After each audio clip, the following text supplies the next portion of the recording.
Good news mga kapuso, Veterans Ward binuksan sa Region 1 Medical Center sa Dagupan City. Silipin sa report ni Claire Lacanilaw.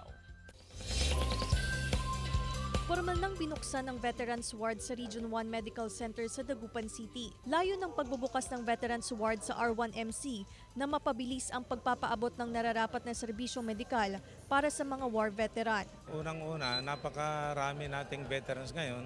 And aside from that, maraming nagpapakonfine and they should be secured with a hospital bed.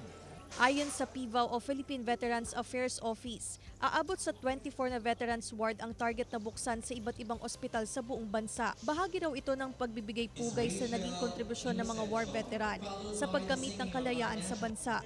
Tiniyak ang dekalidad na healthcare services para sa mga veterano. At maraming mga veterano na dito na nakatira sa probinsya. So since na tinay ko nila ito, malaking bagay ito sa amin. Gusto namin kasi i-diffuse o i-widen ang expand ang coverage ng medical care para sa mga veterans natin. Claire Lacanilaw para sa Mornings with Jimmy Regional TV.